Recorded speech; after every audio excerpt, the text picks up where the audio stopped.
Kilalanin natin to mga brother. Dahil sabi nila ito daw ang future ng Philippine basketball. Gaano katotoo yan? Mataas pala tumalon to brother. Si Chag Batang Mamaw Moral, no? Alamin natin yung laro nito brother. Paano ba magiging franchise player ng Pilipinas ito? Nice pass by Chag Moral. Number 71 sa palarong pambansa. Pag-usapan natin gaano katotoo yung sinasabi nila na ito yung next rising superstar ng Pilipinas. O hype lang ba ito? Siyasatin natin yung laro, brother. May 3-point shootout din eh. Kayang tumira ng 3. Ito pa. Okay, masipag maglaro. Masipag sa depensa. Ay, brother. O, hindi pa natin nakikilala ng lubos ha. I-observe pa natin. Ayan, ganda. Divo! Ang ganda ng move. Pero brother, napalpal siya doon, no? Medyo makikita natin yung imperfect niya sa laro. Dahil, may depensa. Brother. Sino yun? Okay, no? Iba yung dating ni Chag Moral, eh, no? Sa loob ng court, ayan, no? Isolation play. So, dito pa lang nakikita natin yung kanyang leadership. Pasa doon sa kaliwa. Balik kay, mataas yung pagtingin sa kanya ng mga kakampi niya, brother. Ibig sabihin, meron siyang leadership. Ayan. Chag Moral. Isolation.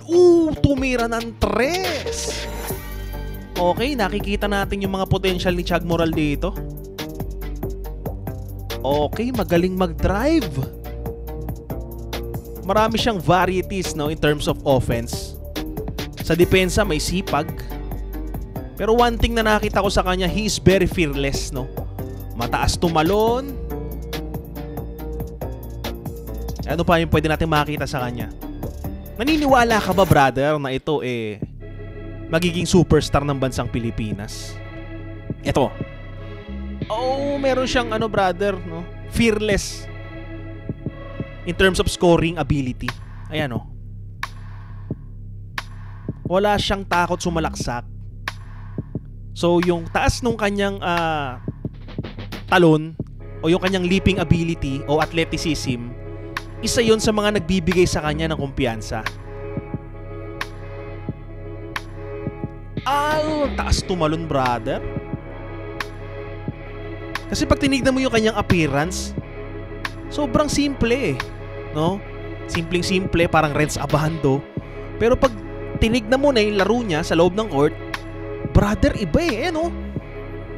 Uy, brother. Alam niya yung power move sa ilalim. Uy, taas tumalon, bata pa lang. Kumbaga silent killer ng basketball. Siguro maganda isama sa mga training camp. Pabor ka ba dun, brother? Na yung ganitong uri ng player sinasama sa Gilas Pilipinas training? Kasi pwede, no? Kay Soto, tapos Chag Moral. Marami pang matututunan tong batang to. Ayan, sumalaksak na naman. Ganda. Nandun yung kumpiyansa, tiwala sa sarili. Hindi ko lang sure kung siguro hindi naman prone sa injury yung laro niya. Kasi alam niya kung paano i-handle, brother. Yan, hindi ganun kabakaw. Ganda ng move, brother. Hindi siya pilit, brother, no? Ibig sabihin, skills. Yung skills niya, yun yung nagdadala sa kanya sa safety.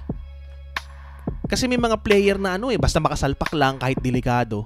Pero siya, brother, hindi pilit, no? AKA Batang Mamaw, number 71. Ang player kasi na alam yung basic, brother, malayo ang mararating. Kasi alam niya kung paano lumugar sa loob ng court. Pero ito si Chag, parang may something na special sa kanya na pagiging simple. Alam mo yun? Simplicity, pero may enerhiya. Yun ang o-observe ko dito, Kung ikaw ba tatanungin, brother, May future ba to para sa'yo? O hype lang? Mag-usap tayo, brother. Huwag tayong magtago sa kung saan-saan. Mag-usap tayo para healthy yung usapan natin in terms of basketball. No? Tulad niya, no? Chag Moral. Maganda yung mga pasa ni Chag Moral. Hindi siya sobrang selfish. Hindi naman kasi porket franchise player ka na tinatawag o ikaw yung pinaka-identity ng team, wala ka nang pakialam sa mga kakampi mo. Ito, brother, iba. Iba yung nakikita ko kay Chag Moral. The simplicity, skills, and confidence. Ayan, oh. Pwede ka palang banata ni Chag Moral, brother, sa sa labas. Yung opensa niya, ayan, oh, mga simplicity, defense. Ayan, brother. Nag-aangas lang siya after the fight, no? After nung game. Ayan, oh. Ang taas tumalon, brother. Kumbaga yung mga ganyan niyang tirada. 'Di ba, hindi naman dagdag puntos 'yon, yung mga ganon. Pero ba't niya ginagawa 'yon? Ang napansin ko, nagbibigay ng boost 'yon sa kanyang kakampi. Ito pa. Ano yung play dito, brother, kay Chag Moral? Pabor ba kayo, brother, na lumabas ito ng bansa? For example, maglaro sa Japan. O kaya naman sa Korea. O magstay dapat to sa Pilipinas muna. Kasi pag lumabas to ng bansa, brother, maraming matututunan to eh. Ang problema lang, baka bihira natin mapanood to sa Pilipinas. Yung laro niya. Kasi tataas yung value niya eh. Yun, mga brother. Yung mga ganung karakas ng laro niya, sobrang laking tulong sa kumpiyansa ng kanyang kakampi. Nga pala, brother, pakipindot yung like button kung okay yung usapan natin, podcast na reaction video. Para naman magkaroon tayo ng kaibigan sa basketball, no? Maganda magkakaibigan tayo lahat dito. Usapan, kwentuhan, diba, kamustahan. Ano pa yung napapansin natin dito kay Chag Moral? Yung kanyang court generalship sa loob ng ring. Isa siyang leader sa court, marunong mag-ayos ng laro ng team, no? Ayan, kaya niyang ayusin yung sistema sa loob ng court. Ayan, pasa. Ang layo nun, brother, ha? Isipin mo. Maganda, ewan ko magagets nyo ako, ha? Yung mga bagay na ang hirap makita, nakikita niya. Uy, may flap ng konti doon. Eto. Yun ang gusto kong makuwang comment sa inyo eh. Tingin nyo, may laro ba talaga? May something ba sa kanyang specialty? O talagang hinahype lang ng mga vlogger? No? Maganda mag-usap-usap tayo dito. Lalong-lalo na yung mga may tira sa basketball, yung may marunong. Tara, usap tayo para healthy yung usapan natin. Tapos pakipindot na rin, brother, yung like button, no? Para pag may mga bago tayong video, subscribe ka na rin kung hindi naman abala sa'yo. So ito, Chag Moral. Uy, may ganun, brother. Bastos pala tong si Chag Moral, brother eh. Kakaiba yung tirada nito sa loob ng court. Nilaro-laro. Pag nasa mataas kaya to na na level ng basketball competition, lalabas pa kaya yung ganitong laro niya? Tingin ko kasi kay Chag Moral, no, the more na malakas yung kalaban, the more siya nag-iinit no? Bagay to kay Kai Sotto, brother, para sa akin. Someday, maabutan niya si Kai Sotto. Okay to, brother. Ayan, simpleng-simple yung laro, pero kayang humarabas.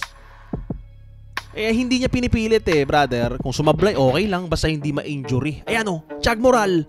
Ang layo nung brother. Iba yung laro nito. Ako, there's something sa batang ito na hindi pa lumalabas.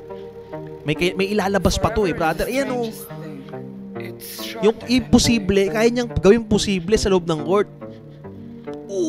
Pati po, actually malakas yung karisma ni Chag Moral sa loob ng court.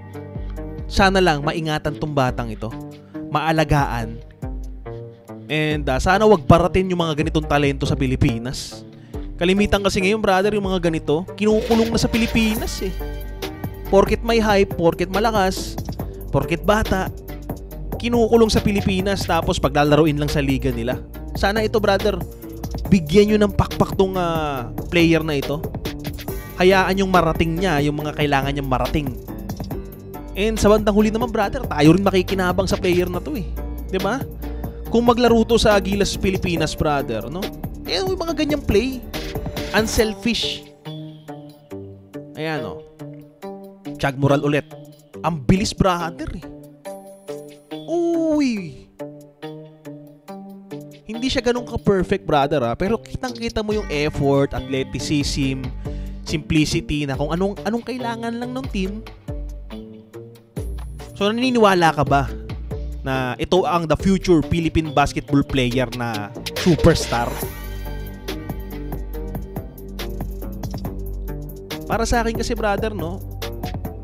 Para malaman natin kung siya yung upcoming superstar, maisama sa training. Tapos pag mga tune-up fight ng Gilas, no, tune-up game ng Gilas Pilipinas, paglaruin si Chag Moral. Kasi nating tulos naman, brother, sa mga tune-up fight eh, 'di ba? Tune-up game.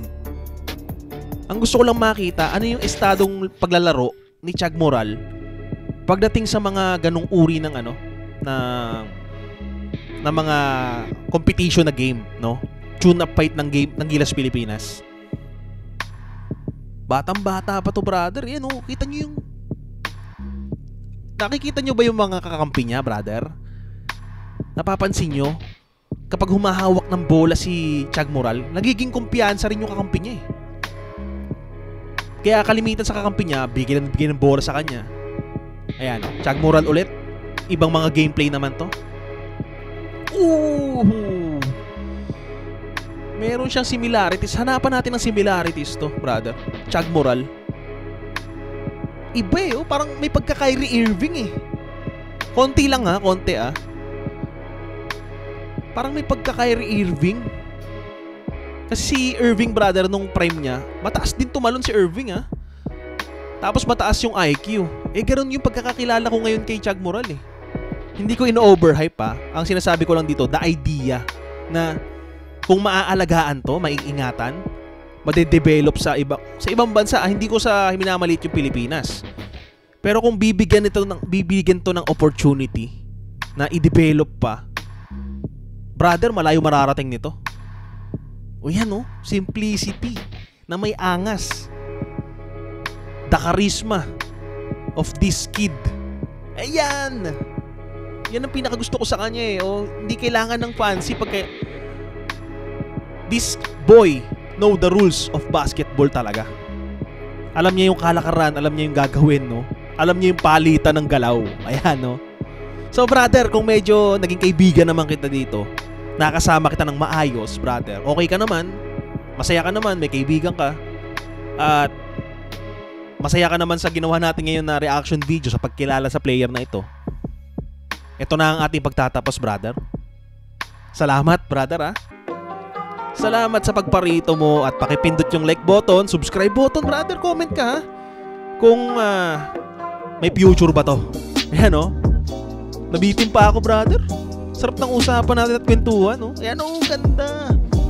Bata pa lang, may potential na. Sana, brother, naglo-look forward ako dito. Ang ganda ng energy ko ngayon. Naglo-look forward ako sa batang ito na someday, brother, magtataas ng bandila ng Pilipinas. Ayan, oh. Chag Moral, the future superstar ng Pilipinas. So maraming salamat po, mga brother, sa lahat ng tumangkilik sa ating channel na ito. Ito ang channel na kumikilala sa lahat ng mga upcoming superstar ng Pilipinas. Kay sikat, hindi sikat, ating i-e-ere. So mag-comment kayo dyan. At kung tagasang ka, at palagi kang mag-iingat, brother, ha? At kung bakit ka nahilig sa basketball, lubusin na natin yung pagkakaibigan natin, brother. Okay? So maraming salamat sa iyo, at palagi kang mag-iingat sa iyong sarili, ha? Mabuhay ka.